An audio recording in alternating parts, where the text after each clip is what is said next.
Good evening and welcome. First it was 255, then 225 and now it is 237. What are we talking about? We're obviously talking about the number of seats allocated for parliamentarians in Parliament, the 20th Amendment to the Constitution and the future. Our guests this evening are Mr. Kirti Tennakon, Executive Director of the Campaign for Free and Fair Election, Mr. Rohana Hettiarachchi, Executive Director, PAFREL, Luvi Ganesadasan, Consultant, Centre for Monitoring Election Violence, and also Mr. Ashoka Abhay Gunawardena, Chairman, CEO, Strategic Enterprise Management Agency, and member of the Drafting Committee of the 20th Amendment to the Constitution. So let's start off with Mr. Kirti Tennakon, Executive Director of CAFE. How important is it to have the 20th Amendment to the Constitution adopted in Parliament? The 20th Amendment was the much talked about issue when it comes to the electoral reforms and when it comes to the constitutional reforms during the last 4 months almost.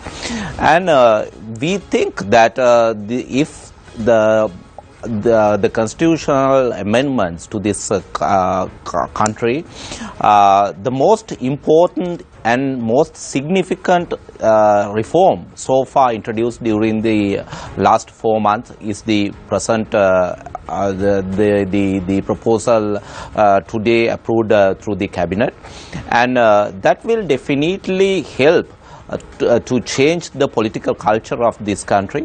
And more important, we were talking about the 20th Amendment to abolish the MANAPE, the preferential voting system in this country, and going back to the electoral system, which is having a very significant impact when it comes to the whole nation, and responsible politics at the grassroots levels, at the district levels, or the electoral levels, or even at the national levels, has come through the electoral systems. So once again, going back to the first past the post system or to the electoral system will definitely help to change the whole political culture, which was much talked about issue in a negative way, and which has a very big negative impact on the social and political culture of this country. The whole thing can be changed with that, and more importantly, the integrity of the system will change, and it has big questions with the role of the politicians during the last 2 decades for sure. And more important, I think above all, that we are saying goodbye to the MANAPE, which is very significant when it comes to the overall impact. Ms. Tennakon, I want to ask you a question with regard to election violence. Your organization has reported over the last few elections that there has been a rapid increase of election-related violence because of this preferential voting system in place. Will this new system in any way help curtail this number or reduce this number drastically in the future?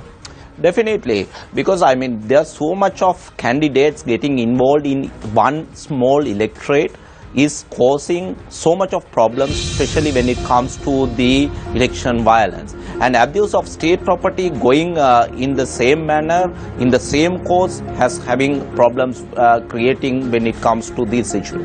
So we are very strongly believing that the election violence, number of incidents reporting will definitely decrease with the introduction of the new system, with the 20th Amendment. And moreover, the abuse of state property will decrease, because I mean the candidates, the political parties contesting do not need so much resources like these days to do their campaigning at the district levels. Thank you very much. That of course was Mr. Kirti Tennakon, Executive Director of Campaign for Free and Fair Election. I now move on to Mr. Rohana Hettiarachchi, Executive Director of PAFREL.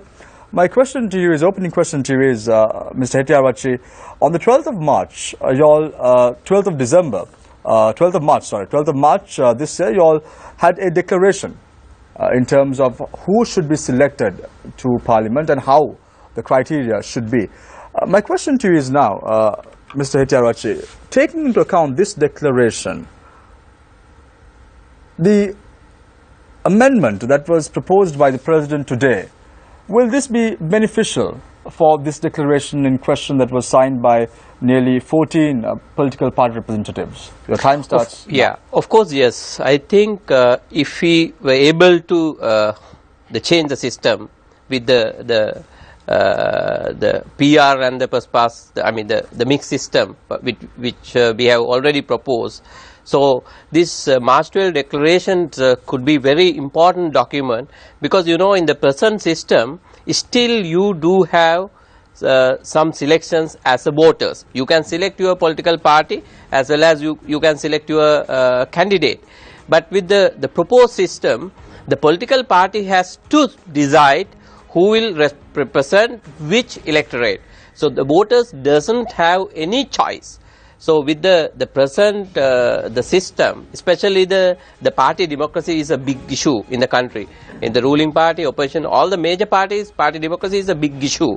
So with that scenario, the quality candidate is a very important issue, because otherwise the party leader can decide himself which person going to be elected in the coming election. Because in the some political parties, they have their voter base, right? Some electorate, the party leaders knows this electorate, we will lose, this electorate we will get majority. So party leader can decide who will nominate which electorate. That is one area. And also, if they were unable to select a proper people, voters doesn't have any choice. So in that scenario, I think this is very important for the coming coming proposals. Mr. Director, you spoke about quality candidates. Can you define a little bit about this? Actually, it's hardly difficult. Because in the present the political culture, I think all the tiers, the local level, provincial level, parliamentary level, these allegations towards all the representative, right? But the quality means we very simply whether these people are corrupted people. And whether they are qualified enough to representing the relevant authority. For example, the parliamentary. The parliament mainly focus for the policy and the law, right? So whether our representative are qualified enough to make the law on behalf of their representative, whether they are qualified enough to make some policy on behalf of their representative. So those are some of the key. We have identified there are 8 kind of principal criteria. So it's hardly difficult to find this kind of people even in the coming elections. I think political party will be in a big trouble. But as the citizens of the country, we have to pressurize. Otherwise, whether the 19th amendment pass, whether the 20th pass, but the quality of the representative is much more important than the system. Thank you very much. That, of course, was Mr. Rohane Tiarwachi, Executive Director of PAFRL. I now move on to Mr. Luvi Ganeshadasan, a consultant at the Center for Monitoring Election Violence. Quality candidates. Do we have quality people in Parliament? It's a loaded question. I suppose everyone will agree that the current representatives in Parliament aren't the best representatives that we have. I think a lot of people agree that the existing electoral system incentivizes a particular type of candidate to go into Parliament, a particular type of candidate to be nominated, a particular type of candidate to be able to win the election. And the characteristics of that kind of a candidate who can be nominated and who can win an election isn't necessarily compatible to the principles that Mr. Tiarwachi talked about a little while ago. So I think the short answer to your question is no. But if I can just get into talking about the current electoral reform debate, the Center for Monitoring Election Violence has from the outset been very clear with what we've said. What we've said is that electoral reform should be done with broad principles in mind. We shouldn't be doing electoral reform based on political compulsions. What we see now, the debate is driven by political compulsions. On one hand, you have a group of political actors who want to have electoral reform to fulfill a promise, and this has been a promise that both the United National Party and the then PA made as way back as 1994. And on the other hand, you have a group of people who want to get something done because they want to have quick elections. We think that those sort of compulsions don't necessarily lead to the best possible electoral system that we could have for Sri Lanka. And it's important when you're designing an electoral system to think about what do we want our electoral system to be. And in that, we have to ask ourselves the question, what is Parliament's role? What is Parliament meant to do for this country? Do we want people in Parliament to only decide on constituency issues, or do we want people in Parliament to have the background to be able to decide larger policy questions? And then we have to decide, okay, what sort of electoral system will ensure that these kind of candidates enter into Parliament? And one of the main things, and one of the systems that has been advocated since 1994 is the German mixed system, which has both the components of the first past the post system and the proportional representation system, which is used as a topping up to cut out the imbalances in the first past the post system. It also has two ballots. So the voter can decide, I want my constituency candidate to be X because I think he looks after my constituency interest better. I want the vote for the political party to go to party Y because I think their views need to be represented in Parliament as well. And that's been the stance our organization has been taking right from the beginning. Thank you very much. That, of course, was Mr. Luvia Ganeshadasan, consultant for the Centre for Monitoring Election Violence. I now move on to Mr. Asoka Abe Gunawardana, Chairman, CEO, Strategic Enterprise Management Agency, and also member of the Drafting Committee of the 20th Amendment to the Constitution. Now, CAFE, PAFREL, and CMEV are of the opinion that not the best representatives are there in Parliament. How will this new electoral reforms be different? Yeah. The time starts now. Yes, now there are two key objectives of this new proposal, that is to get rid of Manape or the preferential voting system, which led to all these issues we discussed just now. So getting rid of Manape and reintroducing polling divisions or the electorates we were originally having. That's the pre-1978 era we had these FPPs. So getting rid of Manape and reintroducing electoral system. While doing that, we need to ensure that we need to maintain the proportionate representation in the Parliament, because that had a very great advantage over the FPP we originally had. What's the main reason for that is that while adapting the earlier method, the FPP method, the leading party will get a clear majority in the Parliament, and the second leading party and the minor parties will get only few seats in the Parliament. For instance, in 1977 we had only 8 seats for the second major party, and with the introduction of the proportionate system, we were able to achieve a certain goal to give a fair representation to all the other parties. That has happened. So whatever the change we make, we need to ensure that this proportionate system still exists. So the basis is, with the new system, the basis is still the proportionate system. We originally had district proportionate system for 196 seats, and we had 29 national proportionate seats. So for the 196, the method used to select a particular candidate is called Manape or the preferential voting. But the proportionate basis decides the number of seats allocated for each and every party in each and every district.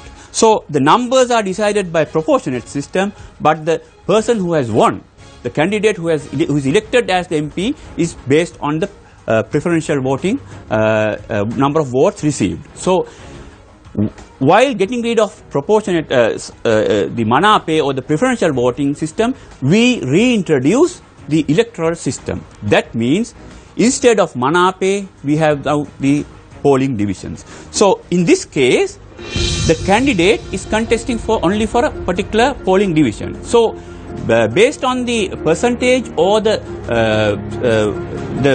party which won the electorate, that particular candidate will get an allocation in the Parliament based on the number of numbers decided by the proportionate system. So instead of preferential voting system, we have the polling divisions, and the candidates who win the polling divisions will go to the parliament, and some few others will go to the parliament still without winning a polling division because of the allocation there for the proportional representation for the other parties. Thank you very much. That, of course, was Mr. Asoka Gunawardana, Chairman, CEO, Strategic Enterprise Management Agency, and also a member of the drafting committee of the 20th Amendment to the Constitution. Let me introduce the journalist tonight. On to my right is Nadeem Majid. Good evening, Nadeem. Good evening, Shamit. Good evening. On to my immediate left is Sonali Vanagabaduke. And on my far left is Faraz Shaukat Ali. Good evening. Good evening, Faraz. So the time starts now, 20 minutes. Let's start off with Sonali. Thank you, Shamir. Well, my first question is directed at Mr. Asoka Gunawardana. Now, the design of an electoral system is a vital component in democracy. But for this design to be successful, there has to be a greater awareness of this reform, namely in this context the 20th Amendment and its contents, by the citizens. Do the citizens of Sri Lanka have this greater understanding of what has been put on the table, or do we need a greater public discourse? Well, now this discussion was there for years. So the finding of the previous effort was called the Dinesh Gunawardana Committee finding, which was slightly different from what we are right now proposing. So the ultimate outcome of the previous dialogue was the Dinesh Gunawardana Committee recommendation, which did not satisfy the aspirations of the minor parties. That's why we couldn't implement that since 2007. Since then, we were stuck within that framework, and we couldn't come out of that with a solution. But since the new president, a new initiative began, and under that, a further elevation of the previous proposed method, that's Dinesh Gunawardana method, that was slightly improved by increasing the 225 to 255, and came using the same method. But that still had the same weakness in the method, because while increasing the number of seats in the parliament by 30, still some of the parties had to reduce their number of seats in the parliament because of some weaknesses in that particular method. So against that, another method was proposed. That's the New Zealand method, which was concentrating only on national proportion. So that led to a number of other issues. So the current method we are using is called combined method, a combination of proportionate representation and electoral or the polling divisions. So that combination resolved all the issues of the all parties, and that led us to introduce the new method, which is to get rid of Manape and to introduce the winners of the FPPs coming into the parliament. So the promises of the two main candidates of the presidential election was to get rid of Manape and to ensure that at least there is one MP for each polling division. So this outcome is based on that particular method, and this is, I mean, from the voters' point of view, this is much easier than the previous one. The previous one, we had the ballot paper. On top, we had the party, the symbol, and table. Box to mark the vote. And at the bottom, there were a number of numbers from 1 to 21 or 1 to 8, depending on the district. So the voter had to by heart the numbers and go to the polling booth and cast his vote to the party and to 3 members. They have to by heart the numbers. In this case, that is not that difficult. We just have the ballot paper, which has only party, name of the party, symbol, and so you mean to say, Mr. Gunawardana, one candidate representing a political party for a polling division. Is that how the system is going to work? Now, when you look at the nomination list, now it's very much similar to the existing one, which has a district list. But in front of certain candidates, the polling division he is representing is clearly stated there. So he is contesting only for that particular polling division. So as there's an issue that now we have 196 district level proportional system. So we have polling. Originally we had 160 polling divisions. Now the first 165, proposal, is it 165 no, or 160? originally before 1978 we had 160 polling divisions, and some of them were multi-member seats. Therefore, we had 168. So instead of 160 and 165, the new proposal was 165 to make sure that we can accommodate the concerns of the while we were formulating the previous one. Now it's 145. Yes. Will this now, serve the purpose? the point I want to raise is, irrespective of whether it's 165 or 145, still it's below 196. That means, in addition to contesting for a particular polling division, there should be some additional contestants, candidates as well at the district level. So, district level, certain candidates are contesting for a particular polling division, and there are a few others they are contesting for the whole district. So, while selecting who has won, the first priority goes to the polling division level candidates. So, if they have won the polling division, definitely he will go to the parliament. And in addition, if there is a balance left under the proportionate system, the best loser or the highest number of percentages taken by a candidate in a particular electorate will go to the parliament through the allocation made from that particular party. So that's the method we have used. And in addition, the additional seats, we call it 50-50. Out of the additional seats, 50% goes to the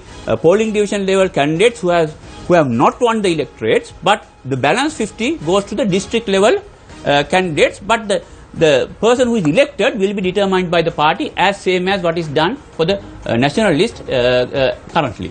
Mr. Abegunawardena, and also I pose this question to Louis as well, because you mentioned New Zealand. In New Zealand and I believe in Taiwan as well, they follow this system which is called the mixed member proportional. And there's a dual vote, sort of what Louis was talking about, where you can vote for the candidate of your choice and also vote for the party, for let's say party Y, which is more in line with the policies that you believe in, and they need not be from the same party. So taking that into consideration, I want to see if I can create a conversation between the two of you. Louis, do you agree with what Mr. Abegunawardena is proposing through that 20th Amendment? Sorry, I'm not clear. Yeah. Will you be able to split the vote? Let me explain the difference between the New Zealand method and the method we have proposed. What we wanted to ensure that all parties will get same number of seats they have won under the current system in the future system as well. Because of that reason, we cannot apply the New Zealand method, which is 100% national proportion. Here in this case, we have an allocation for national proportion. Originally we had 29. The proposal we made is to go for 59, and the latest development, it should be 37. This is the national representation. But in addition to that, we have district representation as well. Why we need that category is certain political parties has a firm basis in a particular district, like TNA in the north. So when they go to the national proportion, their quota is diluted. So to make sure that they get the proper representation, we need to split this proportionate basis into two categories. That is, we cannot avoid that, and we cannot use the New Zealand method because of that reason. So that's why we are inheriting the previous method. So we have to make sure that the same allocation is there for all parties. So that's why we have to split this into two: national representation and district representation. That's Understood. why this new thinking comes into the picture. Understood. Mr. Hettiarachchi, I also want to ask you this question, because we are talking about the quality of the candidates that are coming into Parliament. In the United States, they follow a system of primaries, where the candidates go through a vetting process within the party itself before they actually become the candidate of the party. Is such a system feasible in Sri Lanka? Can you have a system of primaries in Sri Lanka? And through that, can you expect to have quality candidates? Yeah, actually, if we have a similar system like in US, So we may not in a position to build up this kind of principal criteria, because the issue here is our political culture and the party democracy, and also I mean the representation in a sense is, and then again they are coming from the citizens. And as Mr. Asokal said, this system also pressure the parties to select the candidate, those who can win the elections, considering the money factor or maybe their popularity. So they have to consider certain things. But I think the one is we have to have a sort of principal criteria, the political party, to select their representative, because I think none of the countries except US has a different system. None of the countries do not have this kind of the criteria. But even in Sri Lanka, political parties, nobody knows how they are going to select their representative. Actually, what we ask from the parties, this may be not the solid one, right? There may be any other criteria, but we ask them to use this principle behind these criteria. And also, I think we need to, whatever the change, we have to consider the campaign finance as well. Isn't that why doesn't the 20th Amendment actually propose, I don't know if it does because it's not available publicly, I just managed to get a copy of one that was published by the Bar Association that again is not very easily accessible to the public. But does the 20th Amendment propose a cap on campaign spending?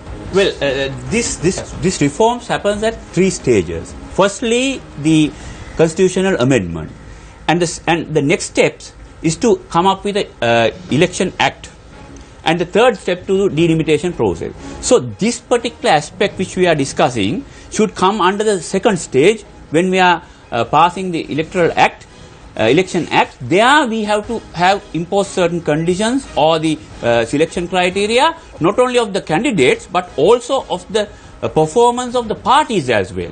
How transparent their process and how democratic process they adapt, all these things we need to improve, definitely. There's no question about but that we cannot include that in the constitution.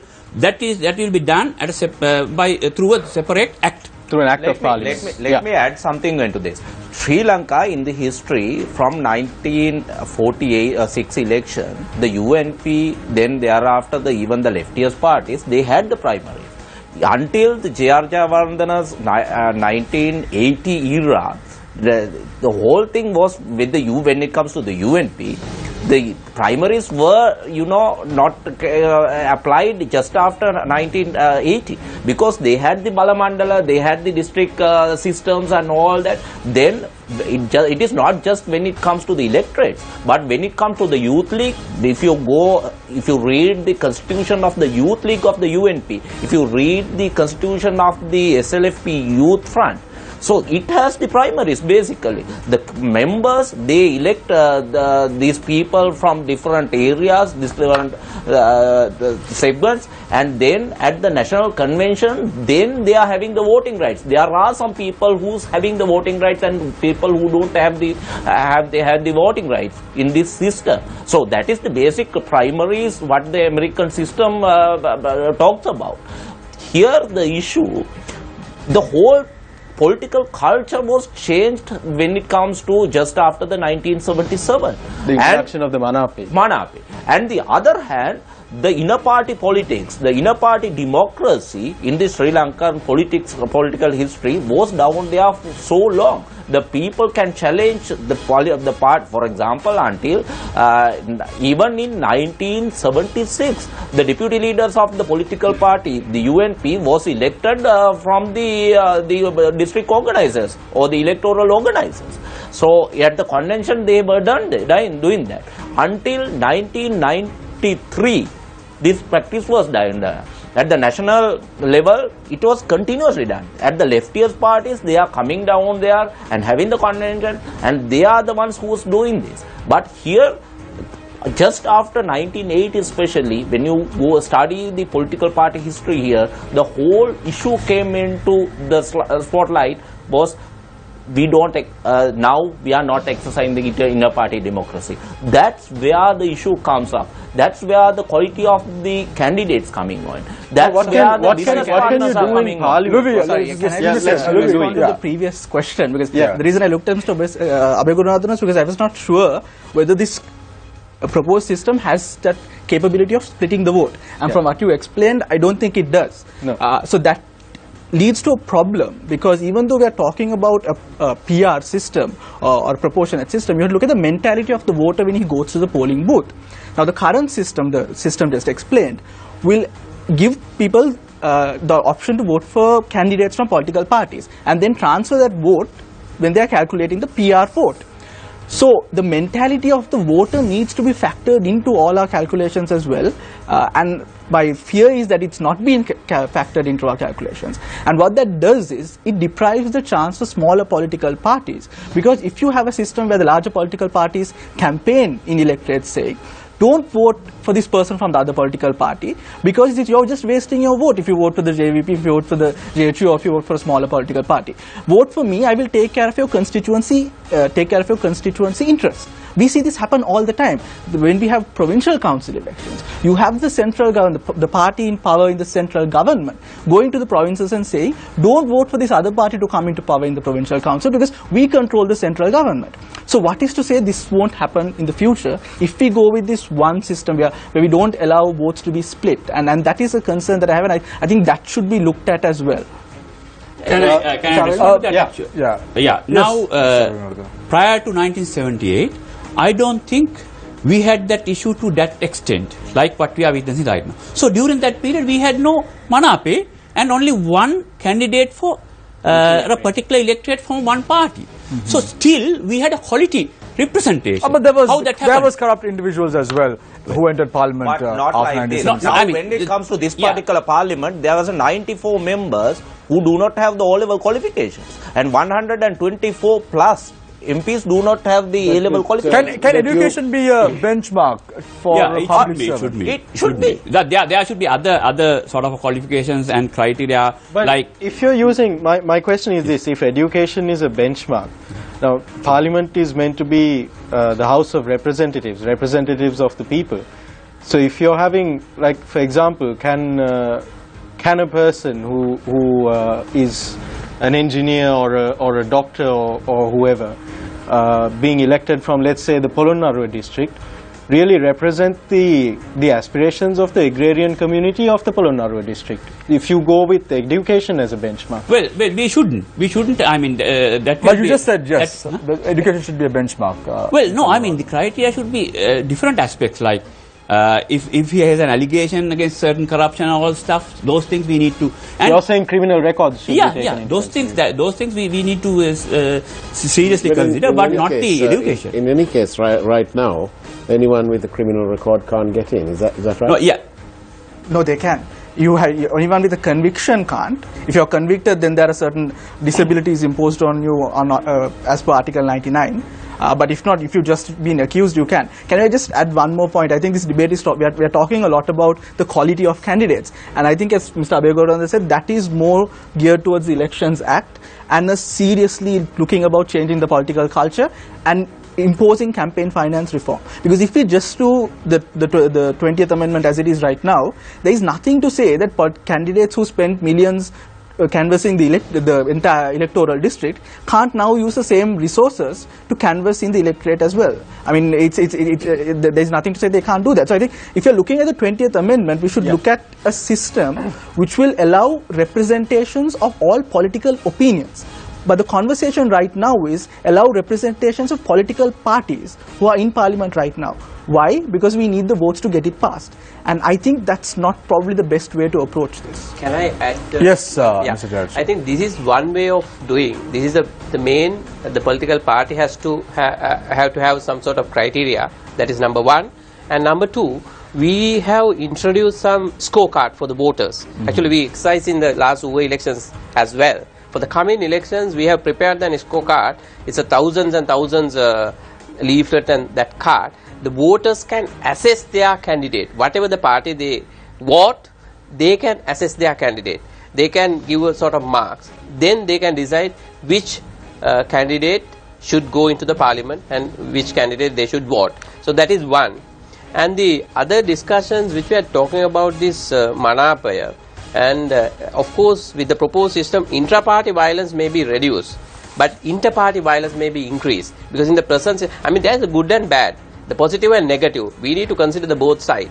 even the proposed system, inter-party violence will be increased, because in the present system, candidates do have opportunity to go each and every electorate and collect some vote. But the proposed system, the both major parties has to fight each other in one specific locality. So inter-party violence could be increased, but there should be some other mechanism to control that issue also. Maybe the upper limit of the campaign finance may be one of the area where we can, but there may be other factors has to consider. For us, Mr. Asoka, does the 20th Amendment include or implement the provision of filing accounts of all candidates? There used to be such a system. That's not within the Act, the constitutional reform, but that coming under Act. Right. So that aspect we need to further improve, because as all the others pointed out, as there is no preferential voting system, then only one candidate will be contesting for a particular electorate. Because of that reason, the other restrictions and limitations should be introduced through the Election Act. It seems to have been sort of quietly dropped over the years. No, until you determine what the electoral reform is, as far as system is concerned, we cannot go for the next step. We need to know what we are proposing. Then only we need to have measures to mitigate any other issues. So once we finalize this, we need to start the dialogue on what should be included in the Election Act. When it comes to the campaign finance, for example, why they are at this particular junction putting it into the the constitutional reforms is not possible, is that right? We should understand what is the size of the electorate, and once again, when you are putting a number down there as the upper limit, you should be really practical about it, because then the electorate is a smaller in size when it comes to the geographical size. So the people in the electorate can simply, have an idea how much this man is, spending on particular electorate. So these people can make a note on this, so they can collect all the information, and if that particular limit is exceeding, definitely they can go for an election petition, which has happened in this. For us, Mr. Nicole, we will go for a short commercial break, and then we will discuss, do we have the right electoral system in place? All this and more after the short commercial break. This is Face the Nation.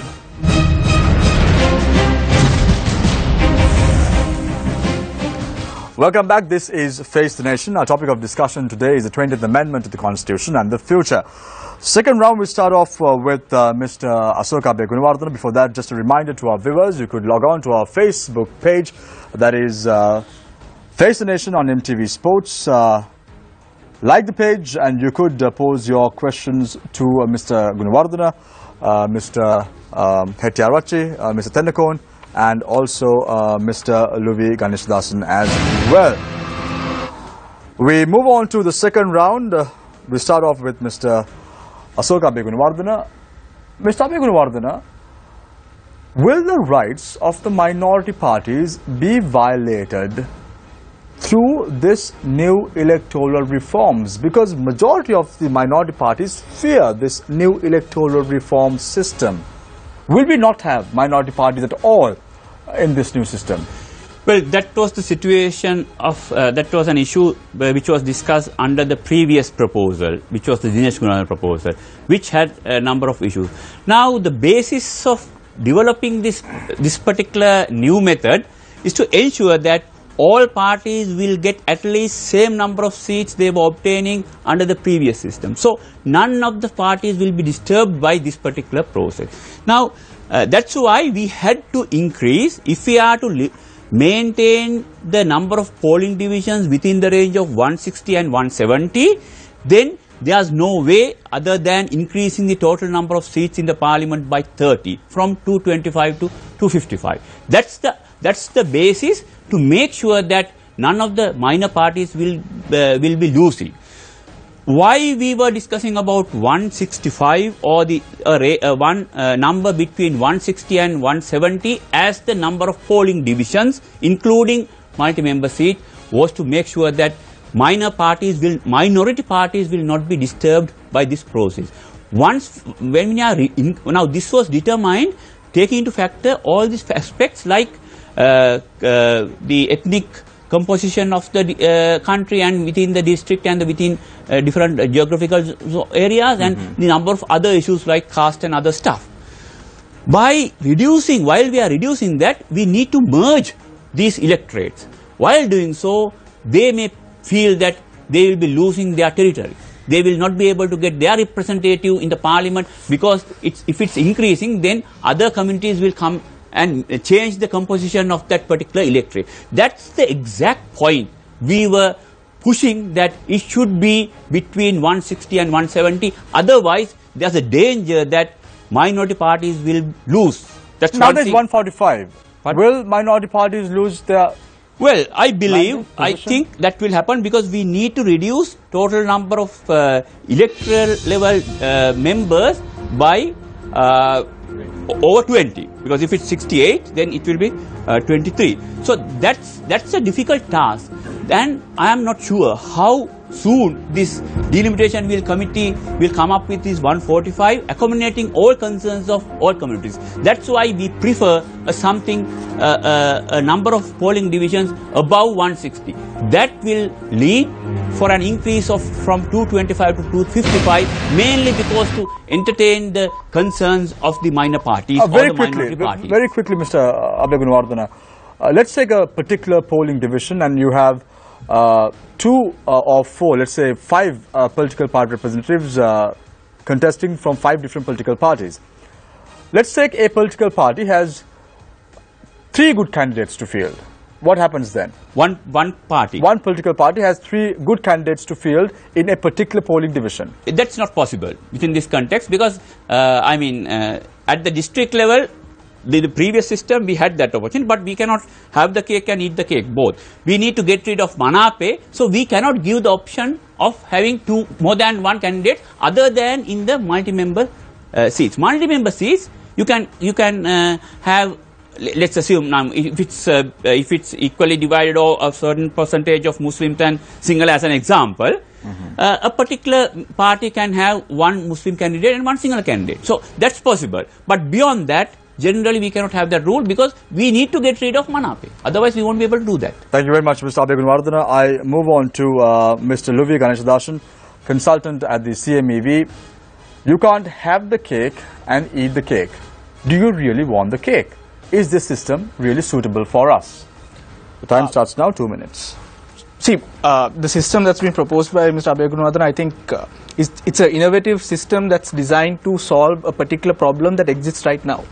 The problem I've been trying to raise from the beginning is the problem as it exists right now is not the problem that we should be looking to solve. The problem that exists right now is how do you pacify these divergent political opinions and political aspirations of different actors within parliament who want elections quickly, who want to delay elections, who want to maintain the number of representatives in parliament. That's the issue that's been canvassed right now.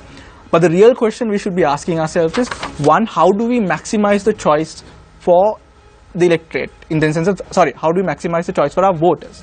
Secondly, how do we ensure political representation, be it on ethnic, religious lines or be it on political affiliations? How do we ensure that all of these different political affiliations are represented in parliament, which, as was talked about earlier, is a place that decides national policy. It's not about whether a doctor from Polonnaruwa will represent his constituencies who are basically agricultural based. It's also about whether the person who is elected will have the capacity to deal with national issues as well, because he might be the member from Polonnaruwa, but he's sitting in the parliament of Sri Lanka dealing with national issues, and we like to talk about national policies for everything. I saw political scientists that called for a national policy on foreign policy as well, and Parliament decides these types of national policies. So the question that we've been pushing for is, when we are looking at election systems, let's look at it from that perspective and let's try to solve that problem as opposed to trying to solve the problem of political expediency that exists right now. Thank you very much. That of course was Mr. Luvi Ganeshadasan, representing the Centre for Monitoring Election Violence. Moving on to the Executive Director of PAFRL, Mr. Rohan Hettiarachchi. How do we maximize our choice for our voters? Is this the question that needs an answer? Or do we need a system to be changed completely and move on to a system that will represent the public as a whole? Yeah, I think that is the issue. Actually, always we were discussing about this Manapaya. Manapaya may be one of the issue, of course, because we are fed up with this system last so many years. We have noticed that inter-party violence always, each and every elections. So that is why people are talking about change the system and go back to the previous system with the electoral basis. But as my friend said, with the proposed system, you will not get the opportunity to select your representative. You can select only on the political party. So in the present system, more democratically, have a space for the voters to select the party as well as the representative. But I think Asoka and this group has discussed about the two ballot papers, one for the party and one for the representative. That also I think can be discussed and improved. But I heard from, I think he's the expert on this, I heard that there are some other difficulties to introduce two ballot papers for the proposed system. But then again, if there is the party democracy, if there is a system for quality candidate, so at least people can satisfy whatever the party representation. But unfortunately, the present system, who the party leaders, if he wanted to some national, even some national politician, if leave him in out of the politics, he can decide. So which electorate he should represent. Then if there is based on the block votes on their own parties, the party leaders has that authority. So that is the dangerous in the proposed system. But I think once we discuss, actually we as a peripheral, we are really positive with the proposed system. There should definitely, there is no argument, we have to change the system. But there are some factors need to be discussed, not really the numbers. Numbers, of course, we are talking about mostly talking about the numbers. But there are other factors has to discuss among the public, or at least among some relevant groups, and we have to have some sort of answers for these voters' choice.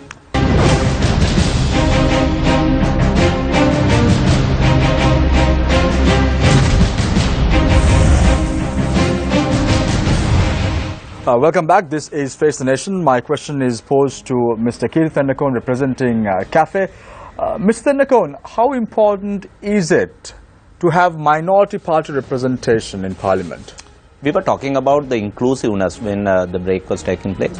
And as I said, I mean, we should, as a civilized society, our duty is to get all the people, all the communities, all the segments of the country to represent them in the Parliament. As far as we can do, how far we can go on that road is the civilized way what we can talk about it. So getting all the people, all the inclusiveness possible to the Parliament is the key. Right. We were talking about the minorities and how the minorities should react to this, and the other hand, it is not the ethnical minorities we are talking about. It's the smaller political parties like JHU, it's like the JVP, the Kadurata Janata Peramuna, and all the political parties who has represented the Parliament during the last time, and the political groups or the pressure groups even who was willing to come into the Parliament, who was having the capability of coming to the Parliament, has to be included in the parliamentary system. Now, when we talked about these electoral systems, why this 255 number is more important than anything else was discussed very widely. We were talking about the inclusiveness, and we want to open the doors to the groups and the parties which we have excluded from the system. For example, we are talking about the female representation. Sri Lanka, when it comes to the female representation, is one of the lowest in the world. So we want to include them in the Parliament. So we have to open the gates for them. That's why we proposed to increase the number of nationalist MPs from 29 to 59. when we open it, there are more space. The smaller political parties will have, so they can ensure the representation in the parliament. But here it's very unfortunate that at the last days, of course, when we had the discussion, the number was once again reduced to 37 at the today's cabinet. Still, we believe that that number can be increased. The national list number can be increased, so all the communities can included in the parliamentary system. Well, thank you very much, Mr. Tendakun. We start off our Q&A from our journalists with Faraz Shaukat Ali. I think this question's for Mr. Asoka here. You talk about all these different changes and to get the right quality, but it strikes me as being odd that the funding process is not transparent. There is no sort of official system, and if it was, and everybody has to declare it, then most of the corruption will be out, because once they're in power, there's no question of somebody coming in asking for a deal, because it's all transparent, their donations transparent. So you get the candidate accountable, the donor accountable. It may not have to be tax deductible, but why is that system not here? Well, it will be introduced at the next stage. Now, Election Act will specifically mention all these things you mentioned. Now, now at that level, at that stage, we can seriously discuss these issues, and we can incorporate all these concerns in the Act. Now, the point I am trying to highlight at this stage is that which refers to the constitutional reform. Now, the incremental advantage they can get by spending more money under the present system is very high when compared with the incremental benefit they can get from contesting a polling division. Well, we cannot have conditions that they cannot spend money, but the incremental benefit they can get is very minimal or negligible, because the person who is contesting for that polling division is the chief organizer of that particular electorate from that particular party. So he has the network. He has the branches, all those things. It's firmly rooted. So he does not need to spend money to market himself. But when he is now, even at present, most of the candidates are from a particular polling division. He is the chief organizer of a particular polling division, but he has to collect manape from all the other divisions as well. That's why he has to market himself right throughout the district aggressively. For that, we need money, because the people are not aware of him in the other polling divisions. So, getting rid of this manape and limiting the candidate to a polling division itself will resolve this issue to a greater extent, because incremental benefit he can get from spending more money is negligible. That's my first point.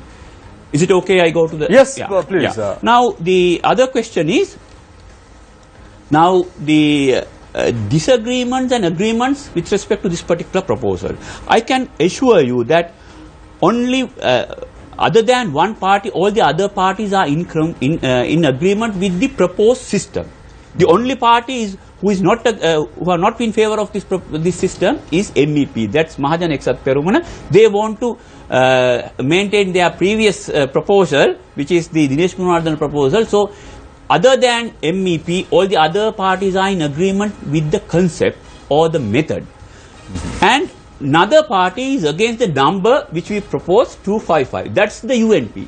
UNP is challenging the 255 number, and they want to maintain the 225. As a balance, now we have come up with a conclusion that with 237. But other than UNP, all the other parties are in agreement with the 255 number. Now, even the UPFA now, day before yesterday, they took a decision at the party leaders level that minimum number of polling divisions should be 160 and the maximum total number of seats in the parliament should be 255. So within that framework, easily we can find the solution. And in addition to the major party, all the minor parties are comfortable with the proposed system. Now the difference is, Now there are other proposals like 2 ballot papers. Now I have to answer this question because this was previously proposed. Now SLMC proposed 2 ballot paper system. What is this 2 ballot paper system? There we can 1 ballot paper in a particular color to vote for a particular candidate of that polling division, and another ballot paper in a different color for the party. This gives the voter a freedom to vote for a party and a candidate of a different party. That's the difference between the existing method and the previous. Existing method, he can vote for 3 candidates from the same party. We cannot achieve that through 2 ballot papers. If the voter is going for 2 ballot papers to do different, then 1 ballot paper he will vote for 1 party, and if he is choosing another candidate, then it should be from a different party. So at that level, I think to a greater extent, all voters will vote for the same symbol, irrespective of whether voting for a party or a candidate. So what's wrong with the dual ballot? Yes, that's exactly the point. Yeah. Now, let's assume a case where now this was proposed by Muslim SLMC. Why a Muslim he will be comfortable with a candidate of a major party, and he can vote for that. In addition, he can vote for the SLMC as well. That's the advantage we can get. But we are not against 2 ballot papers. The issue we face is, now let's try this let's say assume for JVP we are using that. Now when JVP is contesting separately, they will get maximum of 1 or 2 members in the parliament based on proportionate basis. But when they are contesting from an alliance, our experience is that they got the highest preferential voting. The JVP candidates got the highest preferential voting, overtaking the major leaders of the SLFP. Yeah. So if that condition mindset applies to this particular one, then there's a probability that SLFP, if now JVP is contesting separately, if a voter is voting for SLFP candidate in that particular electorate, and he wishes to give another vote to the JVP, then he can use that. If that happens, then our model indicates that the overhanging will be higher. That means, in a nutshell, that means we cannot accommodate this aspect within 255. Then our condition is that, well, we are not against these 2 ballot papers, but if we are doing so, then we need to increase the margin, and that is the national list, that is at least by another 10 to 265. If all parties are in agreement, we are not against this proposal. As election monitors, where do the 3 of you stand on this, the dual ballot paper system? We are totally for the dual ballot papers, but as Ashoka very correctly explained, that when you come to the statistical analysis of the dual ballot system, we need to increase the number at least 10 to 12. We had some statistical calculations on this, so that proves that at least if we are going to accommodate the overhang, it should be somewhere around 10 to 12. The issue here, we are proposing a system with 255, where the one major political party of this country is not try to accommodate it, which is not going smoothly and accommodating it. So how this issue of increasing further number of MPs to the parliament can be done? My issue, my stand is very clear. Yes, we can do with the ballot box, two ballot in this election.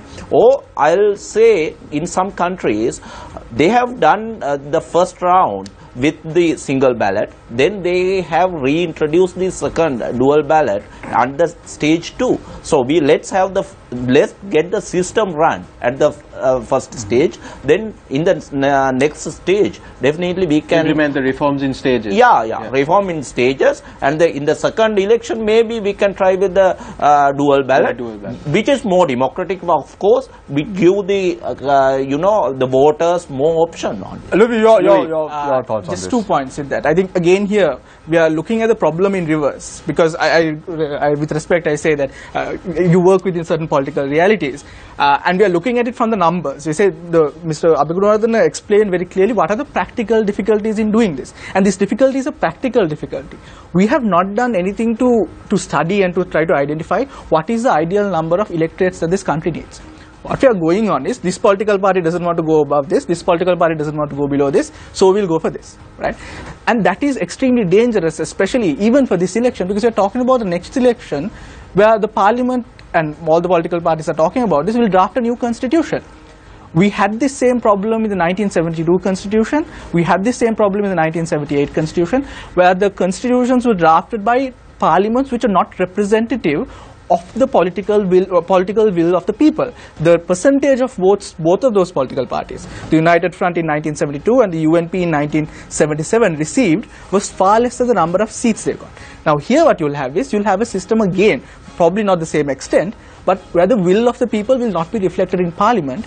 And we have to ask ourselves, do we want another constitution in a parliament like that? And which is what I personally find hugely problematic, that we're talking about incremental changes without looking at the long run, looking at larger constitutional reform. What you're proposing sounds, because you have to contend with political realities as well at the end of the day, what you're proposing sounds almost utopian, don't you think so? No, not necessarily, because see, the issue here is this: both, like at one point of time, both the two main political parties agreed on a system where the FPP electorates and the proportional representative electorate, the seats are fairly equal, 125, 100, or the numbers were fairly equal. Now it's changed. It's changed because of political expediency, and what we are trying to do is make use of that political expediency to pass electoral reform. That worked okay with the 19th Amendment, but there were problems there as well. My fear is, with something as technical as electoral reform and something as vital as electoral reform, if we try to do that, we are going to end up in a mess. Mr. Raj, very quickly, do you want to add anything to this? Actually, with due respect what Asoka said, but we are talking about the practical difficulties. But if we are agree in principle, the voters has to have their choice, so we can find out the way.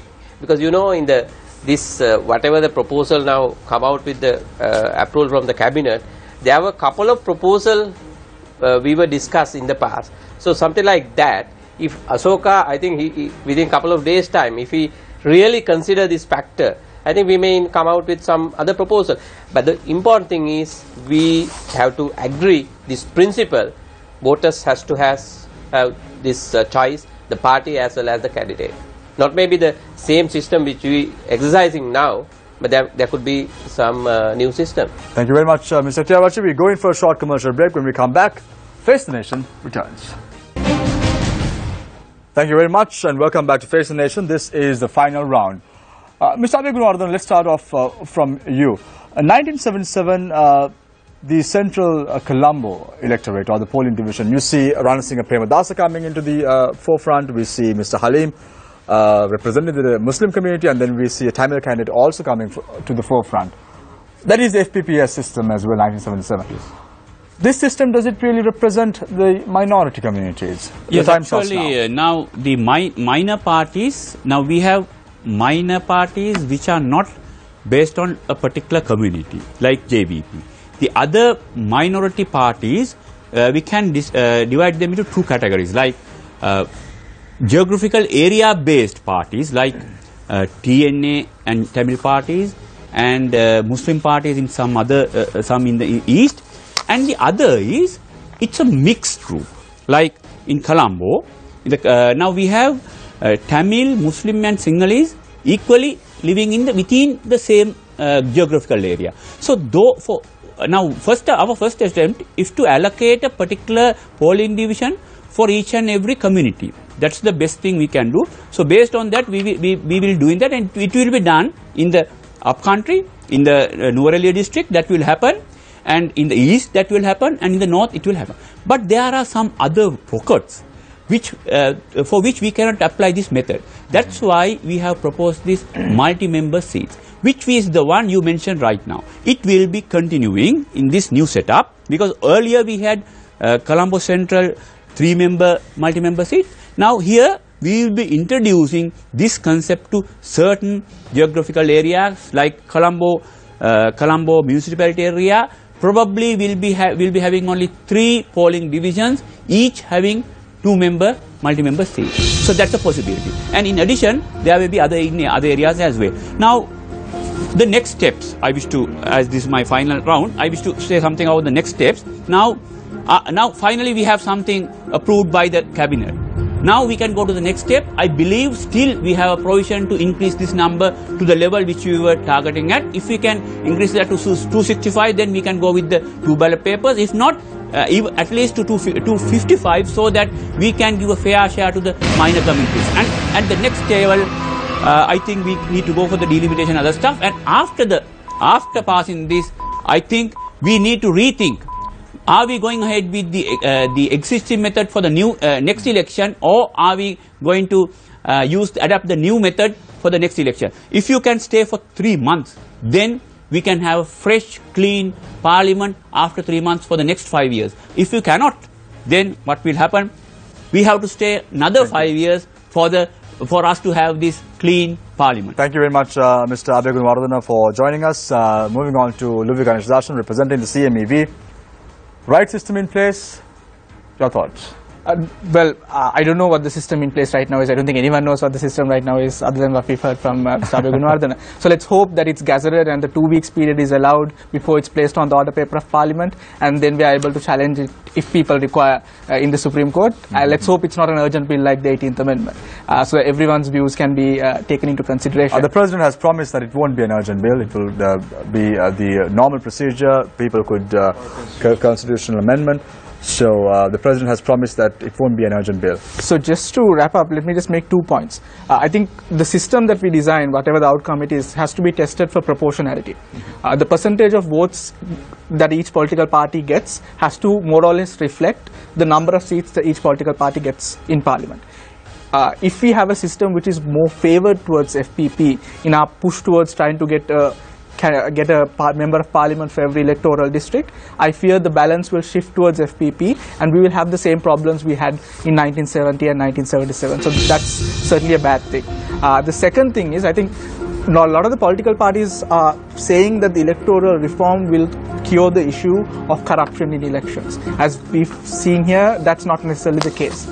So if those political parties are so serious about curing corruption and curing election violence during elections, they should seriously consider bringing in election laws which bring in campaign finance regulation, and also which enhance inter-party democracy as well. So all of these political parties right now who are trying to bank on the goodwill of the people or the disgust of the people towards the existing culture when it comes to elections have to follow through with the promise of bringing in these acts after they pass the 20th Amendment. Unfortunately, our experience in the past has been that this is not always the case. Thank you very much, Mr. Ganeshdasan. Moving on to Mr. Rohan Hettiarachchi, Executive Director of PAFREL. What is the responsibility of political parties when fielding candidates at future elections? Yeah, but before that, I wish to appreciate the President. He is very keen on the reforms. I wish to request all the parliamentarian and all other relevant authorities to consider this. Don't play a political game. Whatever the changes, whatever the any more requirements, we can do it later. But pass this in this present Parliament. But as you said, I think our humble request for the political party, I think including the Prime Minister and all the political parties has endorsed this Maastricht Declaration, and they agree to apply this principal criteria for the elections. So we wish to request all the parties to apply this criteria for the coming elections. If not, we as a citizens, we as a civil society group, collaborate with all actors, we are trying to educate the people throughout the country the coming elections not to select the bad people in the coming parliamentary elections. I mean, it will apply for all the political parties. So if they are unable to fulfill the requirements, there will be a large scale, actually the March 12 declaration, we changed it March 12 movement now. There are a lot of actors are coming in. So with all of us trying to organize the huge signature campaign throughout the country, so it will badly affect for the parties if they are unable to fulfill the requirement. Mr. Kirti Tendakon, starting off, closing with your remarks, you said that 37 to 55, the number of nationalist MPs should be increased. Will this really reflect the intellectual community in Sri Lanka? Your time starts now. Most vocal and the participant members in the parliament have started their careers as the nationalist MPs, and this trend, the opening the space for the national level intellectuals, are the space which creates most of the time from the national list. So increasing the number of the national list definitely help a lot to get the quality members to the parliament. In the other hand, we are lacking women representation in the parliament, and that's why President himself sent an amendment to the cabinet to ensure that every second or the third name coming from the national list should be a female. So getting the female representation at the parliament is a must, and definitely increasing the number of nationalist MPs under this particular system will ensure that the good quality people and the equal representation for the women will come up. Our humble request to all the political parties inside the parliament or the outside the parliament and the pressure groups and the citizens of this country, now the big battle is over at the cabinet. The bigger battle is coming on how to get the 20th amendment sailing very smoothly through the Devanaya. Thank you very much, gentlemen, for joining us right here on Face the Nation. Thank you very much, journalists Nadeem, Sunali and Faraz for joining us this evening as well. I want to leave you tonight with a quote from former President of South Africa, late Nelson Mandela. It always seems impossible until it's done. The ball is in your court. Thank you very much. Good night.